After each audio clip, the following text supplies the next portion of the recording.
अवसाद डिप्रेशन। विश्व स्वास्थ्य संगठन के अनुसार अवसाद वैश्विक स्तर पर 300 मिलियन से अधिक लोगों को प्रभावित करता है और यह अनुमान है कि 2030 तक यह डिसेबिलिटी विकलांगता का प्रमुख कारण बन जाएगा। हाल के अध्ययनों से संकेत मिलता है कि भारत में युवाओं में अवसाद की दर बढ़ रही है, जिसकी व्यापकता दर 31% से 57% तक है।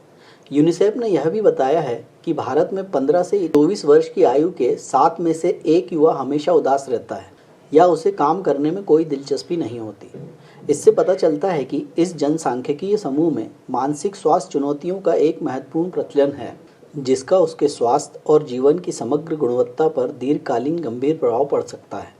क्या है ये डिप्रेशन? पुराने दिनों में इसे सैडनेस, उदासी कहा जाता था। आज के नए युग में इसे डिप्रेशन, अवसाद कहते हैं। इसे डेवलप्ड कंट्रीज, विकसित देशों जैसे अमेरिका, जर्मनी, ब्रिटेन की मेन साइकोलॉजिकल प्रॉब्लम्स, मुख्य मनोवैज्ञानिक समस्याओं में से एक माना जाता है। लेकिन भारत जैसे डेवलपिंग, विकासशील देशों के लिए ये अधिक घातक है, क्योंकि डेवलप्ड कंट्रीज के लोग साधन संपन्न होने और उनके अति भोग के कारण डिप्रेशन का शिकार होते हैं। लेकिन भारत में लोग अपनी अति महत्वाकांक्षाओं के चलते व साधनहीनता की वजह से डिप्रेशन का शिकार हो रहे हैं। क्या आप भारत में तेजी से फैल रहे डिप्रेशन का मुख्य कारण जानते हैं? जानते हैं तो कमेंट करके अवश्य बताएं, ताकि आपकी वजह से दूसरे समय रहते डिप्रेशन से खुद को, अपने बच्चों और परिवार को बचा सकें और आपको दुआएं देते रहें। इसे निराशा या आशाहीनता की भावना, आत्मसम्मान की कमी और आसपास के माहौल में कोई उत्साह या रुचि न होना के रूप में भी जाना जाता है। डिप्रेशन में भूख न लगना, नींद न आना और यौन ऊर्जा में कमी जैसे शारीरिक लक्षण होते हैं। नमस्कार दोस्तों, मैं आपका दोस्त, आपका वैचारिक हमसफर देवरत्न। डिप्रेशन पर सर्वकालीन सद्गुरु ओशो के विचार क्या थे? वे डिप्रेशन को कैसी और किसकी समस्या मानते थे और डिप्रेशन से उबरने के उन्होंने क्या उपाय बताए? आइए सब कुछ जानते हैं इस वीडियो में।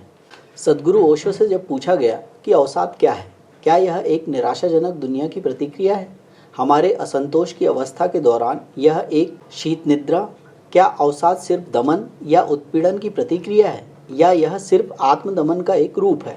तब ओशो ने कहा, मनुष्य हमेशा आशा, भविष्य, कहीं दूर स्वर्ग की आस में जीता है। वह कभी वर्तमान में नहीं जीता। वह सोचता है कि उसका स्वर्णिम काल अभी आना बाकी है। वह उत्साहपूर्ण रहता है क्योंकि बड़ी चीज़ें होने वाली हैं, उसकी सारी इच्छाएं पूरे होने वाली हैं। एक्सपेक्टेशन, प्रत्याशा में बहुत खुशी है।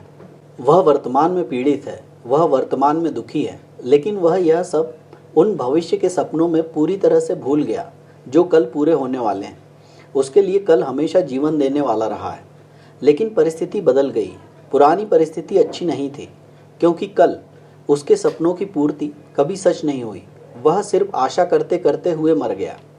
अपनी मृत्यु में भी वह भावी जीवन की आशा कर रहा था, लेकिन उसने वास्तव में कभी कोई आनंद, कोई अर्थ अनुभव नहीं किया। लेकिन यह टॉलरेबल था, सहनीय था। यह केवल आज का प्रश्न था। यह बीत जाएगा और कल अवश्य अच्छा समय आएगा। धार्मिक पैगंबर, मसीहा, उद्धारक उसे स्वर्ग में सभी सुखों का वादा करते रहे हैं, जिसकी मैं यहाँ निंदा करता हूँ। राजनीतिक नेता, सामाजिक विचारक, यूटोपियन उससे वही वादा कर रहे हैं, परंतु स्वर्ग में नहीं, बल्कि यहीं पृथ्वी पर, कहीं दूर भविष्य में, जब समाज पूर्ण क्रांति से गुजरेगा और न गरीबी होगी, न वर्ग होंगे, न सरकार होगी और मनुष्य पूर्णतया स्वतंत्र होगा और उसके पास वह सब होगा जिसकी उसे आवश्यकता है। ये दोनों मूलतः मनुष्य की एक ही साइकोलॉजिकल नीड, मनोवैज्ञानिक आवश्यकता को पूरा कर रहे हैं। जो भौतिकवादी हैं उनके लिए वैचारिक, राजनीतिक, समाजशास्त्रीय, स्वप्नदर्शी अपील कर रहे हैं। जो इतने भौतिकवादी नहीं हैं उनके लिए धार्मिक नेता अपील कर रहे हैं। लेकिन सबकी अपील का उद्देश्य एक ही है। आप जो कल्पना कर सकते हैं, जिसका सपना देख सकते हैं, जिसकी लालसा कर सकते हैं, वह सब पूरी तरह से पूरा होगा। उन सपनों के साथ वर्तमान दुख बहुत छोटे लगने लगते हैं। इन सपनों की वजह से दुनिया में उत्साह था, लोग उदास नहीं थे। अवसाद एक कंटेम्प्रेरी, समकालीन घटना है और यह इसलिए अस्तित्व में आई है क्योंकि अब लोगों को समझ में आ गया है कि कल नहीं है। सभी राजनीतिक विचारधाराएं विफल हो गई हैं। ऐसी कोई संभावना नहीं है कि मनुष्य कभी समान हो जाएगा। ऐसी कोई संभावना नहीं है कि ऐसा समय आएगा जब कोई सरकार नहीं होगी। ऐसी कोई संभावना नहीं है कि आपके सभी सपने पूरे हो जाएंगे। यह एक बड़ा झटका है। साथ ही साथ मनुष्य अधिक परिपक्व हो गया है।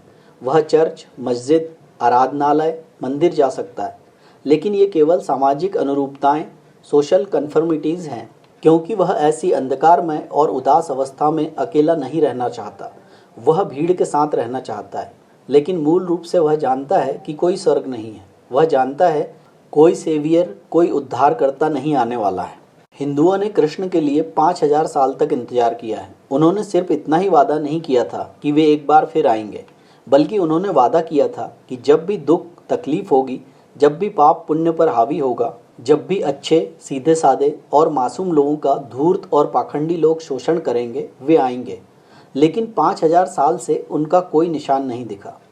यीशु ने वादा किया था कि वह आएंगे, और जब उनसे पूछा गया कि कब, तो उन्होंने कहा बहुत जल्द।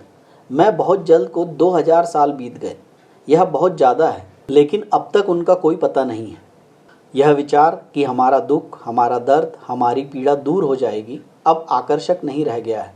यह विचार कि कोई ईश्वर है जो हमारी परवाह करता है, बस एक मजाक लगता है। दुनिया को देखकर ऐसा नहीं लगता कि कोई है जो हमारी परवाह करता हो। इंग्लैंड में लगभग 30,000 लोग शैतान के उपासक हैं, सिर्फ इंग्लैंड में, जो दुनिया का एक छोटा सा हिस्सा है। और आपके प्रश्न के संदर्भ में उनकी विचारधारा पर गौर करना उचित है। वे कहते हैं कि शैतान ईश्वर के विरुद्ध नहीं है, शैतान ईश्वर का पुत्र है। ईश्वर ने संसार को त्याग दिया है, और अब हमारी एकमात्र आशा शैतान को हमारा ध्यान रखने के लिए राजी करना है, क्योंकि ईश्वर ध्यान नहीं रख रहा है। और ये 30,000 लोग शैतान को ईश्वर का पुत्र मानकर उसकी पूजा कर रहे हैं। और इसका कारण यह है कि उन्हें लगता है कि ईश्वर ने संसार को त्याग दिया है, अब उसे इनकी परवाह नहीं है। स्वाभाविक रूप से ही अब एकमात्र तरीका उसके पुत्र से अपील करना है। यदि किसी तरह उसे अनुष्ठानों, प्रार्थना, पूजा द्वारा राजी किया जा सके, तो शायद दुख, अंधकार, बीमारी दूर हो सकती है। यह एक हताश करने वाला प्रयास है। वास्तविकता यह है कि मनुष्य हमेशा गरीबी में जीता आया है। गरीबी में एक बात सुंदर है, यह कभी आपकी उम्मीद को खत्म नहीं होने देती। यह कभी आपके सपनों के खिलाफ नहीं जाती। यह हमेशा कल के लिए उत्साह लिए होती है। व्यक्ति आशावान होता है। यह विश्वास करता है कि चीज़ें बेहतर होंगी। वह सोचता है कि यह अंधकारमय काल पहले ही बीत चुका है, अब जल्द ही प्रकाश होगा।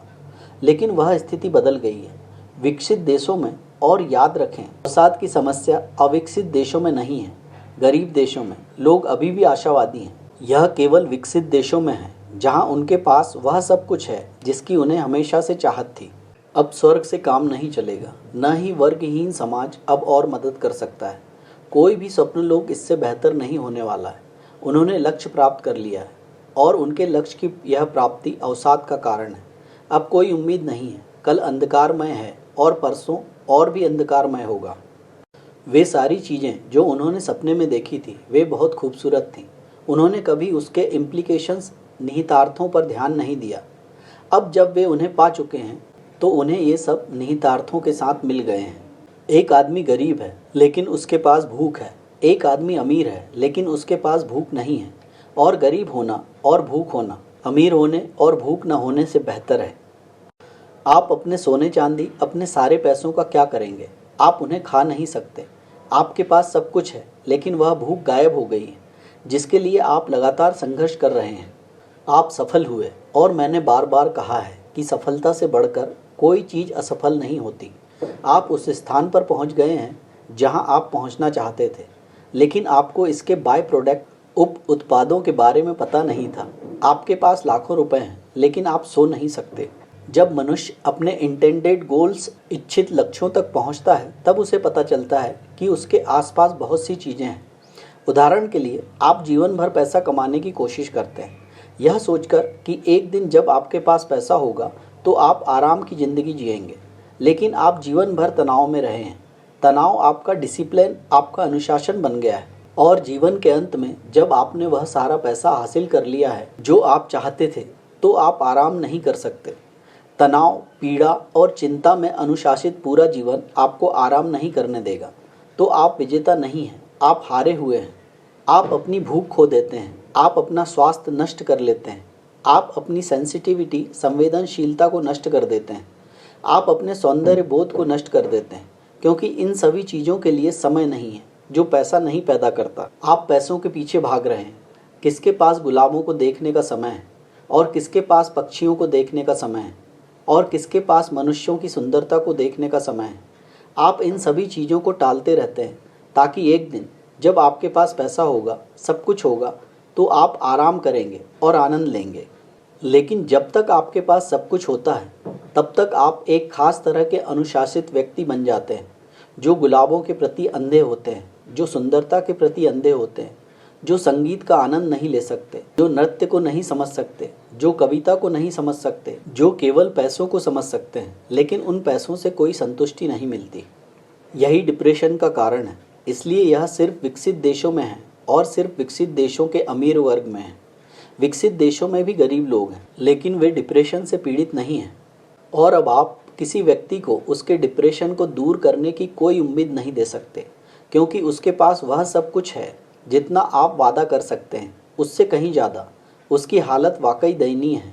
उसने कभी इम्प्लीकेशंस, निहितार्थों के बारे में नहीं सोचा। उसने कभी बाय प्रोडक्ट्स, उप उत्पादों के बारे में नहीं सोचा। उसने कभी नहीं सोचा कि पैसा कमाने में उसने क्या नुकसान उठाया है। उसने कभी नहीं सोचा कि वह सब कुछ खो देगा जो उसे खुश कर सकता था, सिर्फ इसलिए क्योंकि उसने हमेशा उन सभी चीज़ों को किनारे कर दिया। उसके पास समय नहीं था और प्रतिस्पर्धा कठिन थी और उसे कठोर होना था। अंत में उसे पता चलता है कि उसका दिल मर चुका है, उसका जीवन अर्थहीन है। उसे नहीं लगता कि भविष्य में किसी भी बदलाव की कोई संभावना है, क्योंकि और क्या बचा है। मैं सागर में एक बहुत अमीर आदमी के घर में रहता था। बूढ़ा आदमी, बहुत सुंदर था। वह पूरे भारत में सबसे बड़ा बीड़ी निर्माता था। उसके पास वह सब कुछ था जिसकी आप कल्पना कर सकते हैं, लेकिन वह किसी भी चीज़ का आनंद लेने में बिल्कुल असमर्थ था। आनंद एक ऐसी चीज़ है जिसे पोषित, चेरिश्ड किया जाना चाहिए। यह एक निश्चित अनुशासन है, एक निश्चित कला है कैसे आनंद लें। लेकिन जीवन में महान चीज़ों के संपर्क में आने में समय लगता है। लेकिन जो आदमी पैसे के पीछे भाग रहा है, वह हर उस चीज़ को दरकिनार कर देता है जो ईश्वरीयता का द्वार है, और वह सड़क के अंत में पहुंच जाता है जहां उसके आगे मौत के अलावा कुछ नहीं होता। उसका पूरा जीवन दुखमय रहा। उसने इसे सहन किया, इस उम्मीद में इसे अनदेखा किया कि चीज़ें बदलने वाली हैं। अब वह इसे अनदेखा नहीं कर सकता और इसे बर्दाश्त नहीं कर सकता, क्योंकि कल केवल मृत्यु है और कुछ नहीं। और पूरे जीवन का संचित दुख जिसे उसने अनदेखा किया है, वह पीड़ा जिसे उसने अनदेखा किया है, इससे उसके अस्तित्व में विस्फोट हो जाता है। सबसे अमीर आदमी एक तरह से दुनिया का सबसे गरीब आदमी है। अमीर होना और गरीब न होना एक महान कला है। गरीब होना और अमीर होना कला का दूसरा पहलू है। ऐसे गरीब लोग हैं जिन्हें आप बेहद अमीर पाएंगे। उनके पास कुछ भी नहीं है, लेकिन वे अमीर हैं। उनकी समृद्धि चीज़ों में नहीं, बल्कि उनके अस्तित्व में, उनके बहुआयामी अनुभव में है।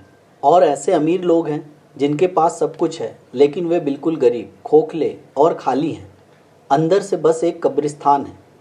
यह समाज का अवसाद नहीं है, क्योंकि तब इसका असर गरीबों पर भी पड़ेगा। यह बस प्राकृतिक नियम है और अब मनुष्य को इसे सीखना होगा।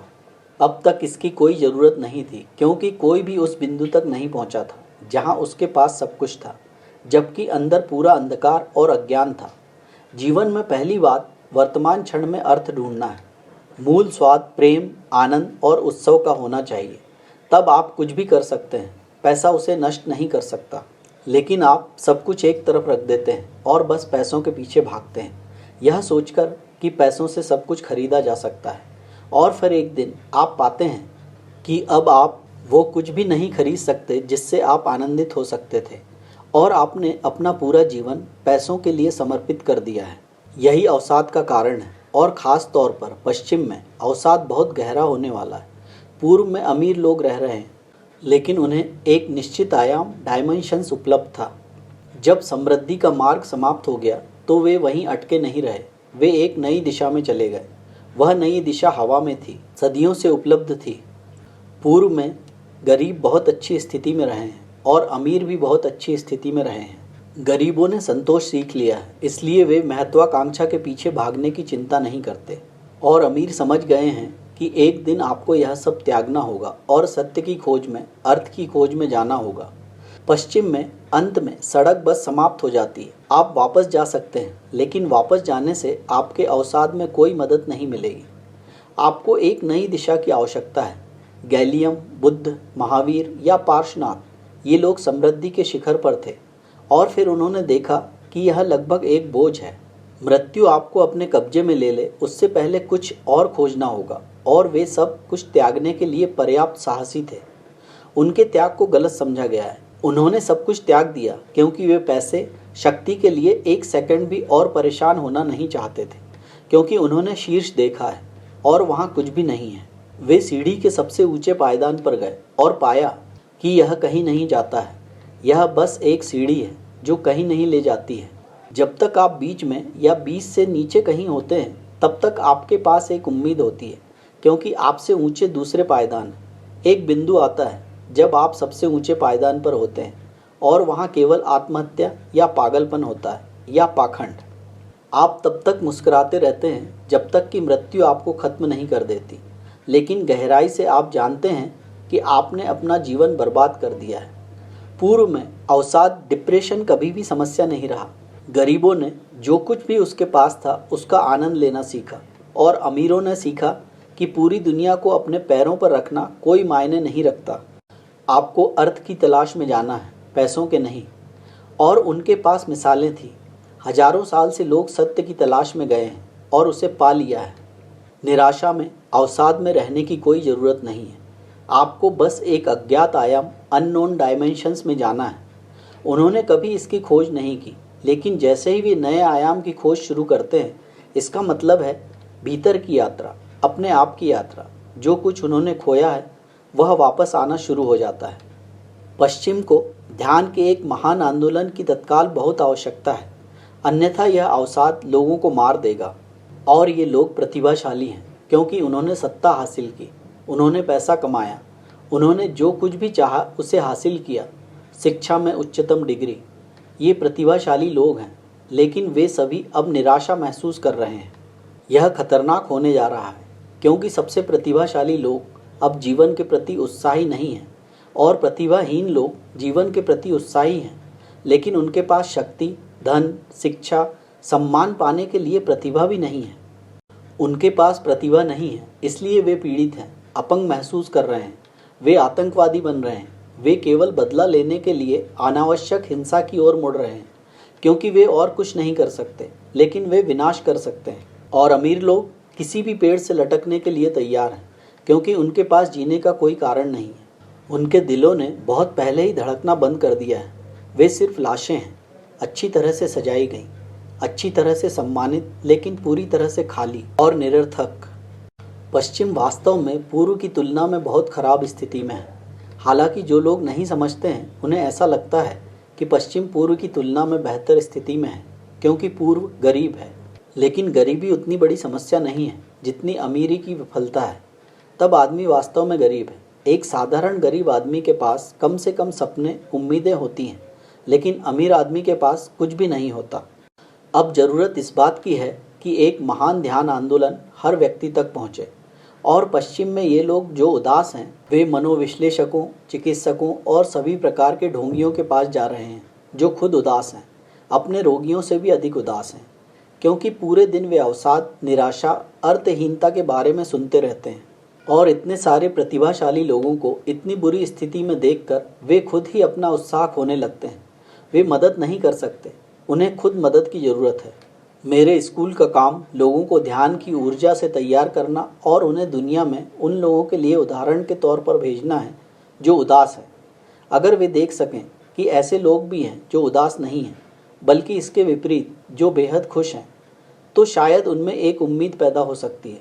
अब उनके पास सब कुछ हो सकता है, उन्हें चिंता करने की कोई ज़रूरत नहीं है, वे ध्यान कर सकते हैं। मैं धन संपत्ति या किसी भी चीज़ का त्याग करना नहीं सिखाता। सब कुछ वैसा ही रहने दो जैसा है, बस अपने जीवन में एक और चीज़ जोड़ लो। अब तक तुम अपने जीवन में सिर्फ व्यर्थ की चीज़ें जोड़ते रहे हो। अब अपने अस्तित्व में कुछ और जोड़ लो, जो संगीत पैदा करेगा, जो चमत्कार करेगा, जो जादू करेगा, जो एक नया रोमांच, एक नया यौवन, एक नई ताजगी पैदा करेगा। यह समस्या बड़ी है, लेकिन इसका समाधान बहुत सरल है। दोस्तों, डिप्रेशन के बारे में आपने ओशो के बहुमूल्य वचन सुने। अति गहराई में जाकर देखेंगे तो ओशो के ये वचन सर्वकालीन है, इसमें कोई संशय नहीं है। लेकिन आज जिन परिस्थितियों और मनः स्थिति में लोग जी रहे हैं, वे उस समय से बहुत भिन्न हैं जब ओशो ने ये सब कहा था। आज भारत का गरीब या मध्यम वर्गीय अमीरों से ज़्यादा डिप्रेशन का शिकार है और उसका मुख्य कारण है उसकी अति महत्वाकांक्षाएं, जो हमारी दकियानूसी, निरर्थक और अनुपयोगी शिक्षा प्रणाली की देन है। हमारी निरर्थक शिक्षा प्रणाली बच्चों को बड़े बड़े सपने देखना तो सिखाती है, लेकिन उन्हें पूरा करने के काबिल बनाने में यह पूर्णतः फेल है, असफल है और इस पर किसी का ध्यान नहीं है। यही सपनों और हकीकतों के बीच का फासला बच्चों और उनके पेरेंट्स के डिप्रेशन का मुख्य कारण है। सरकारें विदेशों से नई तकनीकें, मशीनें, हथियार आदि खरीदने में लगी रहती है, जो देश की अर्थव्यवस्था को बढ़ाने में मददगार हो सकती है, लेकिन देश के भविष्य, बच्चों के विकास में इनका योगदान शून्य है। क्या करोगे ऐसे विकास का, जब देश का नागरिक उसे भोगने के लायक ही नहीं रहेगा? वह बीमार होगा, वह डिप्रेस्ड होगा, पैरालाइज्ड होगा। लेकिन इससे राजनेताओं को क्या फर्क पड़ता है? वे तो हमेशा से यही चाहते रहे हैं कि तुम लाचार रहो, उनके रहमो कर्म पर जियो, ताकि वे तुम पर हमेशा राज करते रहें और तुमसे ही लिए गए धन से अपने ऐशो आराम की जिंदगी मजे से गुजर बसर करते रहें। अपने जीवन मूल्यों में वृद्धि के लिए अपने इस दोस्त के वीडियो को लाइक और चैनल को सब्सक्राइब कर प्रोत्साहित करना ना भूलें और वीडियो को अपनों में शेयर कर अपने इस दोस्त के छोटे से प्रयास दो फल ठहरें और अपने लिए सोचें। मैं अपना अमूल्य योगदान अवश्य दें। अगला वीडियो कल सुबह जरूर देखें। धन्यवाद। Thank you for watching. Please like and subscribe our channel and press the bell icon for upcoming updates. I pray you may always be healthy and happy. Thank you for